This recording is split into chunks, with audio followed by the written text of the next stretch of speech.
No nigga, baby, let's face it. I've been really feel like this in a minute. Yeah, that demons in my soul got my image. You ain't gotta trust me, baby, just listen. What's going on, guys? Welcome back to the Stay Woke podcast. Thank you for tuning in. Last pod with Nick Graham.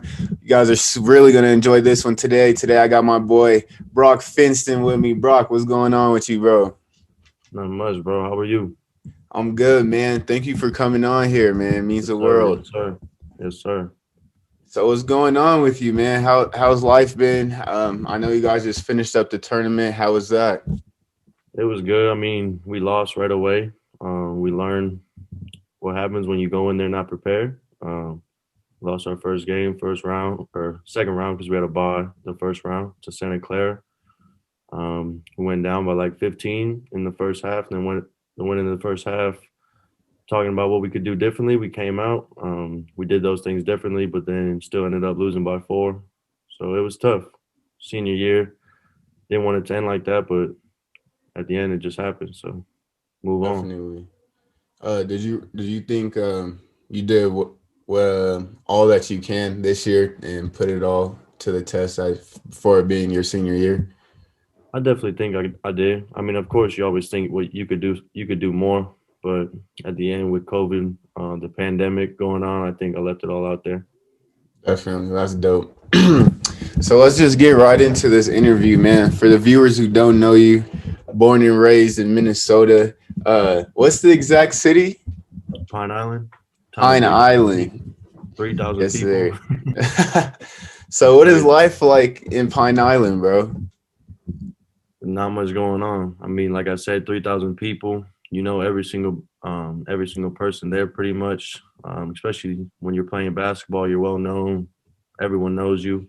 My dad grew up there, so like all my family kind of on his side grew up. So knowing them, everyone knows me, and it's just not much going on still to this day. Definitely. So do you have like who are you looking up to during your time growing up in Pine Island? I guess my brother. He Definitely. was like 6 years older than me, 7 years older than me, going through stuff like that, playing sports. So I was always trying to just like, I'm going to be better than him at every other sport. And that was who I was really much looking up to. Definitely. That's dope, bro. So when did you start like playing competitive? I started playing competitive in like 5th and 6th grade. I used to wrestle like all up to like 1st to 6th grade. And people told me like, oh yeah, basketball is a girl sport. Like don't play basketball. And I was just like, nah, I think I want to play basketball. And that's when I started getting into it more, playing outside. And I was like, finally, I was just like, all right, I'm going to start playing competitive in like 5th and 6th grade. And that's when I just found love for the game. Definitely. Did you ever play football or any other sports besides basketball and wrestling? Yeah, I played football and baseball probably up until like 9th, 10th grade. And then I was like, I think I'm going to take basketball seriously. And I kind of regret that, man. Like I wish I still played 3 sports in high school. But when I was back then, I was just like, I want to focus on basketball, and I see a career in this, and that's when I just put everything else to the side and focus on that. Definitely. So did you play for like an AAU team or like a travel team? Yeah, I played for the Piranhas, like 8th through 9th grade. That my dad and my friend, his dad coached.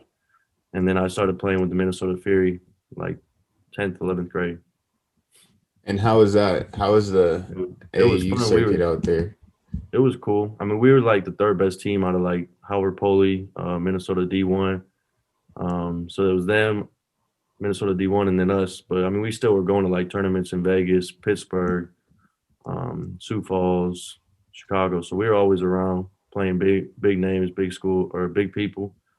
So I was still, I mean, from going from a little town of 3,000 people to going to Pittsburgh to play top talent was super dope. Yeah, how was that for you? Like, how were you performing out there? Like, what was like the biggest names you were playing against? At first, it was hard because like I had to get used to it because like coming from a small town, like in a smaller league, like a 2A, you're playing like against people that, I mean, I'm 6'4", 6'5". I was playing, like there was no one really taller than me. Right. Then I get to this AAU circuit and I'm in 11th grade. I haven't played really like that big of names. I don't really remember any like big names, but like people were getting looked at like Michigan, Florida, Right. Duke, like places like that. And I was just like, wow, like I'm really playing like big name people. And so like my game was, I had to adjust my game the first year that I played with Minnesota Fury. And then like the second year came around, I was a lot more used to it. I like knew what I had to do. I knew how to use like my body and my strength. So I had to learn very quick. Definitely. So what was your high school career like? For those who you don't know, I'm not throwing Broc under the bus, but Broc never shot a 3-point shot in high school. Bro, So Broc, go ahead and let us know what was high school like for you, high school basketball. so about freshman year, I started getting on varsity. Like I played one game JV, and then my head varsity coach was like, all right, like it's like he's a lot different. He needs to be up here. And like the whole time I was like, I got to prove myself. Like I don't want to be on the JV. Like I want to be on varsity. And then he brought me up. He started me at ninth grade. And my shooting form, like when I looked at pictures, bro, I was like, it was bad. I wasn't following through. I was just flicking. And so I was just shooting mid ranges. I was shooting layups. I probably shot 1 3 my freshman year, maybe. Damn. And then sophomore year came around. I started actually shooting my sophomore year. Like I was shooting, like it was bad still, like maybe 25%, but I was still like able to make them. And my coach came up to me. I was probably averaging 20 points a game sophomore, junior, and senior year the whole time without shooting threes. And my coach come up to me on like my junior year. He's like, yeah, we need to get you to like a 40% shooter. We need to get you like in at least 1 to 2 threes a game. I was like, let's do it. Like I was in the gym every day working. Right. And junior, senior year come around, bro, I tell you, I became like a worse 3-point shooter. When he told me he's like 40%, I'm like, all right, I can do that. Like that's feasible to me. I think I was 5%. I was 1 for 17. So I don't know what that is, like 6% from 3. Yeah, that's crazy. And it was like, man, it hurt me because I'm like, man, like I'm putting all this work in and like it ain't showing up on the court. Like, why is it not showing up on the court? And so then he came up to me and he's like, we're gonna have you. He's like, just stop shooting threes. Like everything you do is just gonna be mid range. Like if you want to shoot mid range, you can do all that. Cause like I could shoot mid range all I wanted and I would make it. And I stepped 2 feet behind the line, break. So it was frustrating, but I still like was able to hoop and do my thing. But that really hurt me on recruiting. So yeah, let's get into that. What was that like, your recruiting? So did you have any like top schools, like interest? What was that like? So like once I got to senior year, I started having like D1s hit me up. And they told me, they're like, we need to get you to shoot threes. Like this was before going into my senior year. So like the summer of my senior year. Right. I was going to camps. I went to Drake's camp, University of Drake, University of North Dakota State. Some schools on the East Coast were talking to me, but I was really set. Like I was like, I feel like I can get North Dakota State. And senior year came around, I wasn't doing nothing or what they wanted me to do. My grades weren't as good. Like my ACT was terrible. So then Central Wyoming, that's when, or back to throughout the summer, I probably went on a couple Division II, and I was really set. I was like, maybe I should just go Division II and have a 4-year career there and hopefully go pro after that. And then that's when Central Wyoming came in because no Division I's were coming. So I was like, it's either Division II or Central Wyoming. Right. And that's when Central Wyoming came in and was like, you have an offer here to come play. And I was like, at a JUCO? Like, I wasn't really like, I didn't really know nothing about a JUCO. The JUCO route, I always heard bad things about it, but I was like, that's when Coach Loveway called me. He's like, if you want to go Division I, I mean, I can help you get there. And that's when I went on a visit there, and we were in Riverton. I was like, man, what is this place? I was like, there's no way I can be here. And then they just sold me a dream of getting me to my Division I, the route that I wanted to get on, and I took it. Definitely, bro. That's dope. So you get into Riverton. I'm actually there with Broc. Actually, we attend our freshman year together. What is Riverton like, bro? I mean, for me, it was, I can't say bad because, I mean, it shaped my, like the route I'm on now. So I have a lot of love for Riverton, but I mean, it was kind of the same as like where I came from, 3,000 people. I think there was 10,000 people in Riverton, but I mean, we were in the middle of nowhere, like really in the middle of nowhere. No restaurants, no mall. just not like it was nothing. But I mean, I think what kept me sane is you guys, like the people, like my teammates that we had around us. We were a pretty good team for what we had. But it was fun. It taught me a lot of things in life, which like from like the things that we had to go through on the road, not having enough money to get us the food we wanted, the Yeah. locker rooms, the gear. That's why I'm really blessed now where I'm at in the position I'm at now. Um, so it taught me a lot of things just to be grateful for the things you have now. Definitely. A lot of people don't know the JUCO route's tough, man. You They think really don't know. it's you just playing and stuff. No, you eating pizza every road trip. You don't even know if you're gonna eat before you go back Bro, you go home. eat. Like it's crazy, man, because nobody knows what I'm just like I'm excited for that new Last Chance U to come out next Wednesday because I really want to see if they really show the grit and grind and the Like real struggles of the JUCO real basketball struggles. because I feel like football is they have too many kids to Oh worry yeah. about. Like basketball, you have 10 kids and you have a relationship with every single kid, you know. But that JUCO route is tough, man. It either makes or breaks you, and obviously you Facts. made it out that shit. So super proud of you. I was gonna ask you though, what did you learn your freshman year playing your first year JUCO basketball? I learned a lot about myself. I mean, that was when I became a shooter, you know. I think I shot 40% from the 3-point line. And what I learned was just I got to put in the work. I went there and I mean, at times I was scared. I was like, am I going to crack the lineup?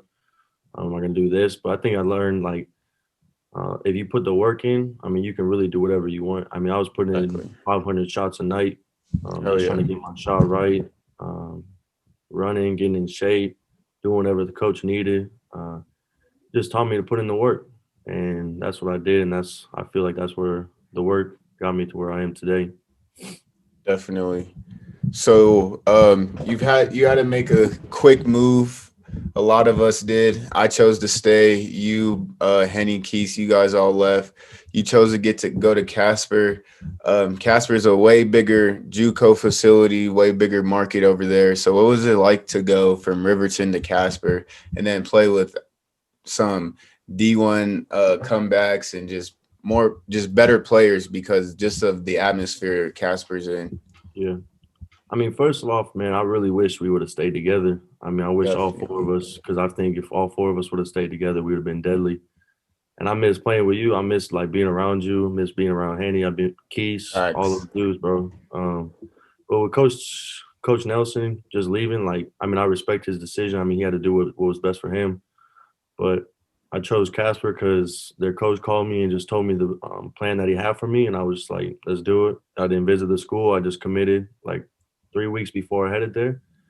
But no, everything was a lot like it was just 10 times better in my opinion. Just the way they took care of us, the way the facilities, like you said, playing with a bunch of Division One. I mean, my whole starting five went Division One. Um, Definitely.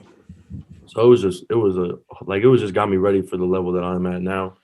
Um, but yeah, I love that place. Just to like I always say, the school could probably be a small Division 2. Um, it's that nice. So I really miss it. I mean, it was still in Wyoming, so that was a struggle. But yeah, I really love that place. Definitely. That's dope, man. But what was it like just matching up against some of the top players in the nation in the JUCO world though, like almost every game. And then you guys make it to the tournament too. So what was it like just knowing you're playing a guy that's on the same path as you every night? I mean, it was cool because it was like just looking at someone that's been kind of through the same struggle as me, just trying to get to this, like you said, the same spot that I'm working for. Every night you had to come prepared. You had to be ready for whatever's thrown at you. Playing with like when we made the national tournament, that was fun because I mean, you looking at it. We were in a JUCO gym that probably fit 10,000 people, and it was just like, man, they really out here living. But Right. and then just seeing all the coaches that were there, all the Division 1, Division 2 coaches, and it was like, man, like this is what I work for. Like I work for to get to this level to where they can see like I really deserve to be at the Division 1 level. But Exactly. it was a blessing to be in that position, playing people that same journey as me, same struggle as me. like I said, it was just a blessing. Definitely. That's nice to hear, man. So what was your recruitment like coming out of Casper? What were like your top 3 schools? My recruitment was like frustrating again. Like I was averaging around like 13 points, 6 rebounds, and 4 assists, 2 steals. And at first, like I was getting Division 1s like looking at me, but they were like, "Oh, he's not athletic enough. His game won't transfer to the Division 1 level." So I had a bunch. I mean, I still had Division 1 twos hit me up like, "Oh, if you go Division 1, like you're gonna rock. Like it's not gonna be the way you think it is. Like you're not gonna get off the bench. Like well, like just kept telling me things like negative things, and I was just like, I still have my mindset like if I go to Division 1, like I'm gonna hoop there. Like I'm gonna play. I'm gonna make Exactly. an impact. So I just never let that negative energy get to me. But I just kept working. My recruitment it picked up like in April or like around February, March. Like a lot of D2s hit me up, and then like D1 started hitting me up. And probably my top three was Pacific, Jacksonville, and Arkansas Little Rock. That's what I was going through. But there was a lot more that hit me up, talked to me like pretty much every day, every week, sending me stuff, talking about visits, and then it just kind of fell through. And then so I didn't get offered by them, and then I like those three just came in, and I was like, all right, I got to choose those three. And then Arkansas Little Rock fell through, and then it ended up being through Pacific and Jacksonville. And I mean, both schools are great, but in the end, I just was like, I feel like for what I want to do in the future, University Pacific is going to get me to the level that I want to be at. Definitely. So what was it like just getting recruited by an ex NBA player that's like well known? Bro, it was. I mean, everyone was telling me like they're like, "Who's the coach there?" I was like, "Damian Stoudemire," and they're like, "Oh, he playing in the NBA?" I was like, "Yeah." I was like, so just to know like someone that's been at the level that I've always wanted to be at, like work for, is super dope because it's like he sees like talent in me. Like it's not often that NBA coaches like hitting your line and like wanting you to be on their team. So that was super cool. That was a dope moment that I had that I'll never Definitely. forget. So what city is Pacific in? Stockton. Stop. It's Why not are that you dangerous city. laughing? Bro, it's What's like going on in Stockton, man? I think it's like the top 10 most dangerous cities in America, Oh, dang. which is crazy because like the university is like um a top university. Like it's like 70 grand to go there, super nice. And then it's like in that city, and it's like, whoa, this is crazy. Doesn't make any sense. That's wild. Yeah. I didn't know that. So what do you do? What was it like out there? What were you doing in besides the basketball world? I mean, the weather, I love the weather still. I mean, it's still 75, 80 degrees, even some like during the winter, like just coming from California back home, like I'm in sweats. I got a coat on, but here, hold up. No, you good.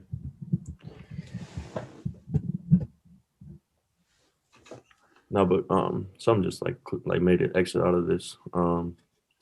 But now going from California here, like I'm in sweats, I'm in a coat, like every day out there, bro. I'm in shorts, I'm in a t-shirt. It's sunny every day, so I love that.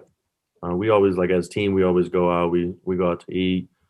We're close to San Francisco and Sacramento, so we kind of you can go there anytime. Like it's like 45 minutes to an hour drive. Like we go to the mall. We always like we find something to do.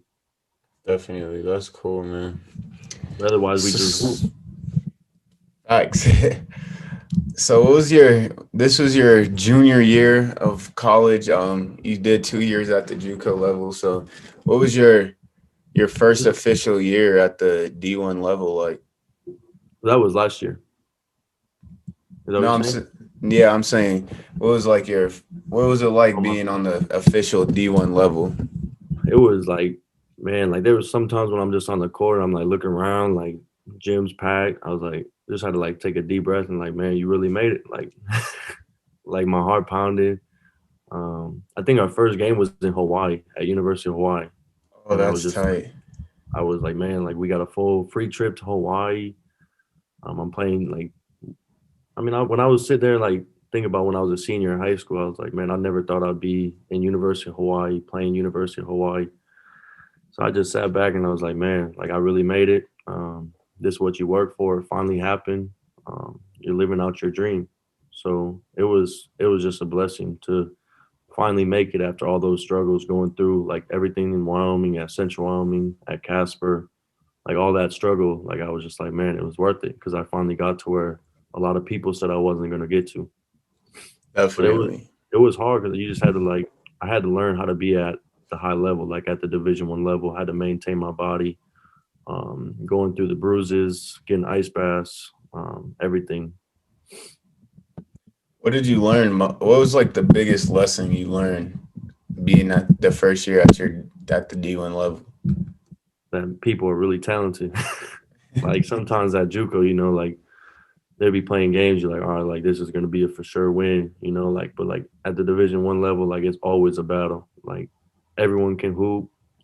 You always got to be prepared for what's next. Like the scouting reports, like you got to really know the scouting reports. You got to know the plays because even on the bench, like everyone, I mean, even at JUCO, everyone can play, but on the bench at here, it's like if you mess up, bro, you're coming out. Like he'll just, all right, I got someone else that can come in there and do the same exact thing you can do. So you got to bring something new to the table every game because Exactly. you can come out of the game at any given point. So I just learned like you got to really be prepared. You got to be not even physically prepared, but mentally because it's really like it's really mentally. Definitely, man. So, what was like what was Damon like in practice? Like is he super tough? Like what is it like playing for him knowing like he's already been at the next level? How does he treat you guys in practice?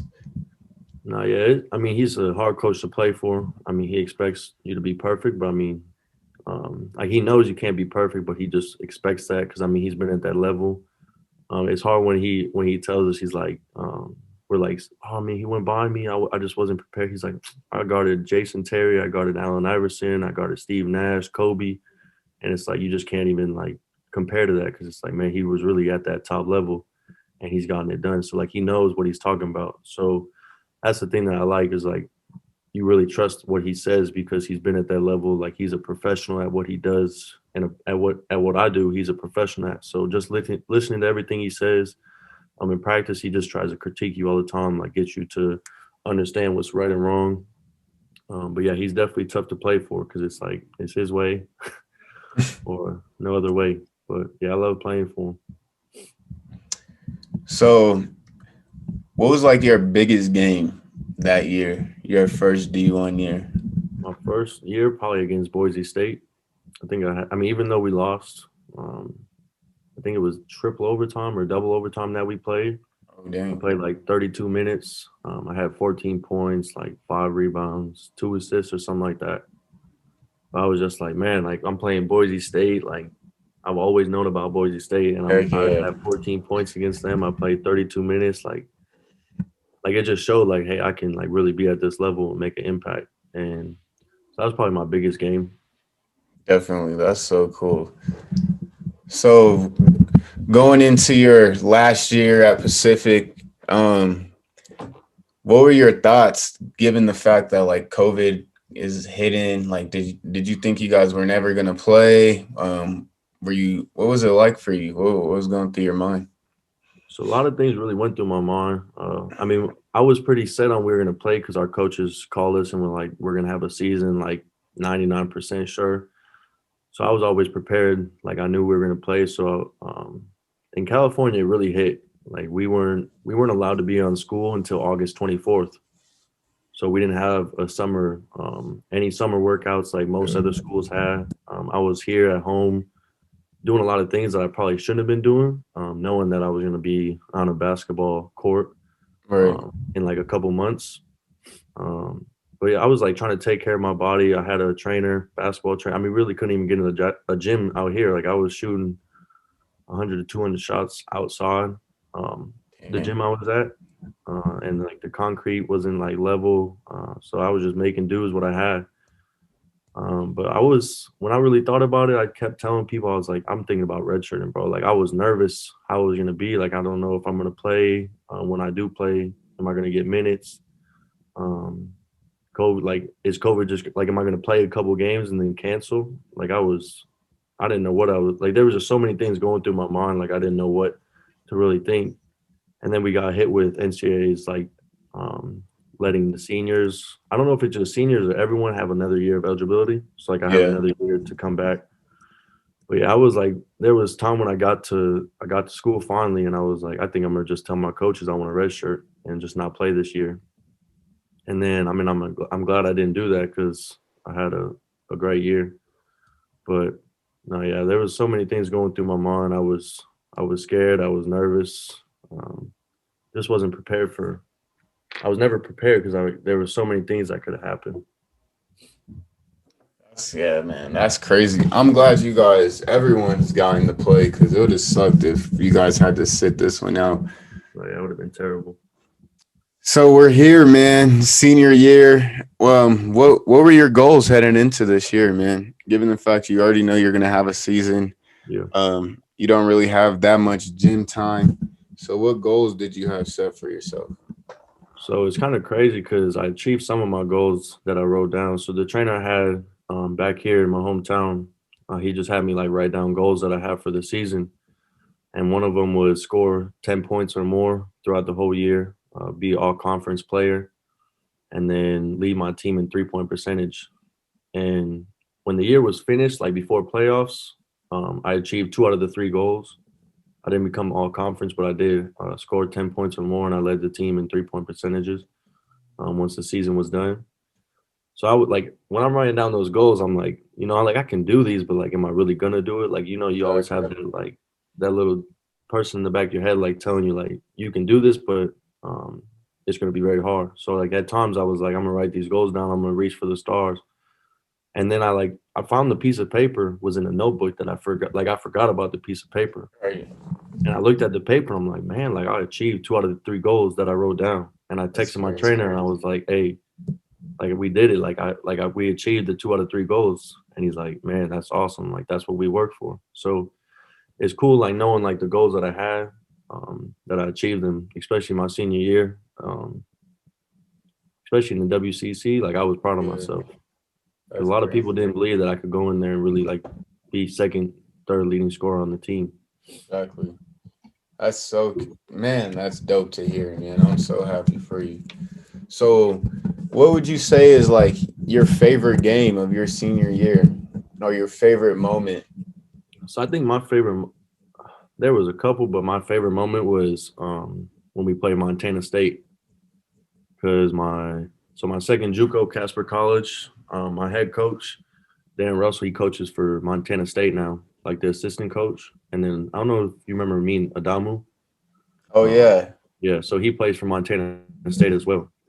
So they came to Stockton to UOP, and we played them in December. And we went to one overtime and beat them 74-70. I had 19 points and 9 rebounds and like 2 assists, 2 steals or something like that.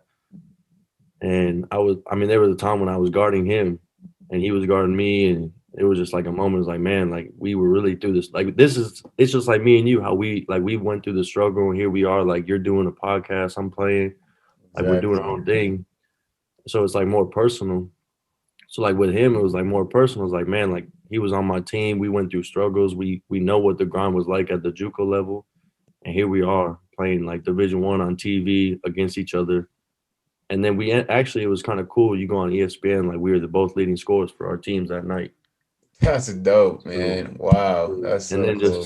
So that was really cool. And just looking over at my coach, like I made it and then we beat you guys. So that was a dope moment.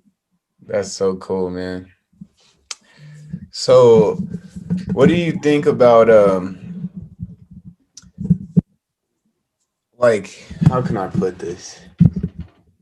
I'm gonna edit this part out, but what about playing with like Gervais and stuff? Because I was trying to get him on the podcast, and he was like, he's just telling me like he didn't want to do it because he's playing so bad. So I just want to ask, because we're talking about, so it just sparked me. I just didn't want to forget, but I'll edit this out, so don't even trip. Yeah. So what was his issue? This is like, it's hard because like I knew what he was kind of going through, because like I talked to him. I mean, he was really close to one of my teammates, or our teammates that lived with me. I lived in the house with 4 other dudes, and he would come over and just chill with him. So we would kind of talk about it because like you know how I mean he was at JUCO, so we kind of Yeah. like we meshed on that type of level, and then we kind of got closer. But really, like it's hard to play for Coach Stoudemire.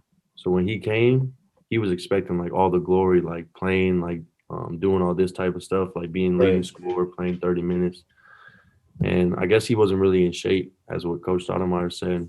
All right. So, what was like the difference between your first year of D1 and then your sophomore year, or not even your sophomore, your senior year, I should say? What was the difference? Did you think you got better? What, if you did, what did you get better at? I think there was definitely like a big difference between like junior and senior year. Like I just felt like my body was more prepared for that level, you know. Like my junior year, I didn't think it was that prepared, like athletic wise, quickness wise, everything, you know. But yeah, I just felt like I think the trainer that I had this summer back home like really helped me with everything. Like I told him like I just feel like my body feels like I was playing 30 minutes a game and I felt fine. I felt quicker, more athletic, able to like be stronger around like the bigger players. So I think my game really changed like to the best. There's just the things like putting in the work really helped me Exactly. expand my game from junior to senior year. That like to expand your game like that quickly was really different, really cool for me to see. That's dope to hear, man. So, what are your future plans now? You just finished out your senior year. Are you going to go back? Um, Pro, what's the deal now? So right now, I mean, with the new year, I probably won't go pro this year. I have like I can either stay there or I can transfer. And like I told my coach, like I was telling him, I was like I wasn't planning on having this extra year, you know, like I was planning on trying to go pro this year. But with COVID, I mean, the dream come true would really be able to come closer to home and play closer to home and let my family come watch, my friends be able to watch, and just be close to home. Um, but at the same time, like I wouldn't mind going back to University of Pacific because I mean we're in a WCC, we're playing Gonzaga, BYU, San Francisco, Pepperdine. Like we're playing big teams, LMU every single game, every conference game. So it's like I told some of my friends, told my family, I was like, I just losing the first round, two times in the first round, my junior and senior year. Like at times, I'm like, I want to run that back. You know, like I want to go back and prove, like as a team and for myself, like we can really make noise in this tournament. Exactly. Because I want to make March Madness, I want to make NIT something, bro. Like I want to make that. Like the fact that I have another year to do that. Like I really want to be able to make that. But I mean, right now, just thinking, I'm just deciding like what's best for myself, what school I could go to and really kill, and get on that route to play pro. Definitely, bro.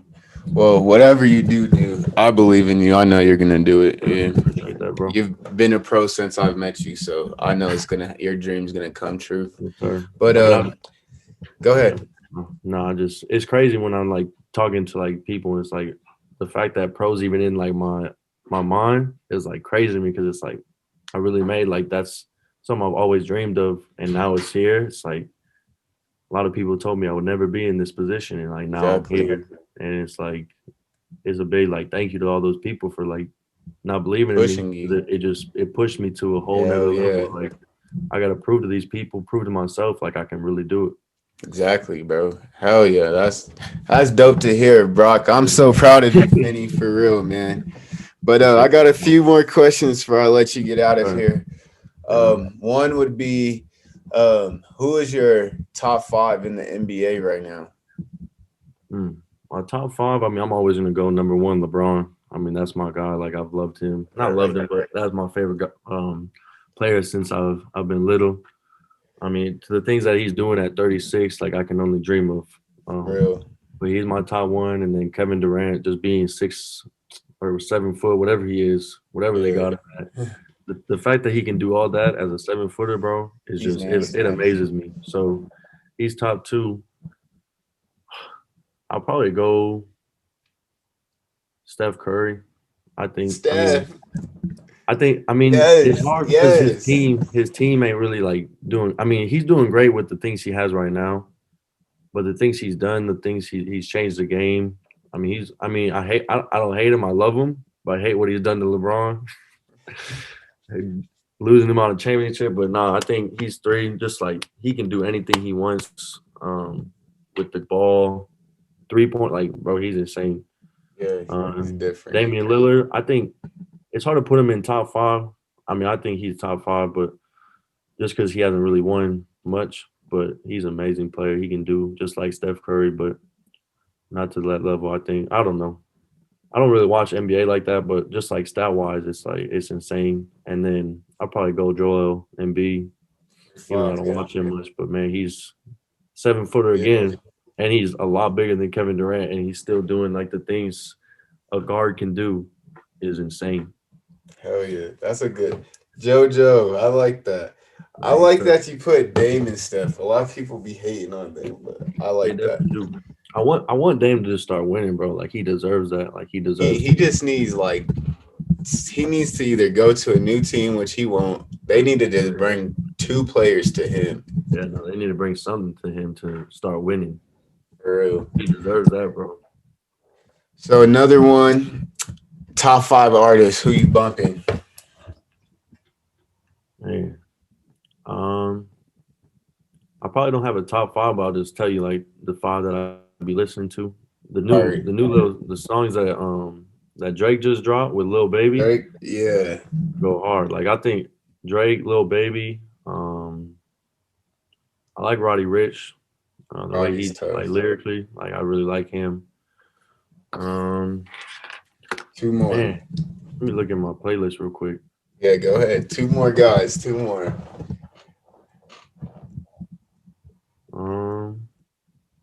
I like Gunna.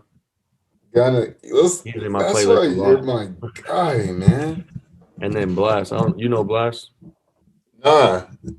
He's like it's like hip hop, like more like slower, like it's just vibes, like chilling. I listen to him a lot. I never heard of that. No, yeah, he's tough. I think he's new. It's like BLXST. Yeah, I never heard of him.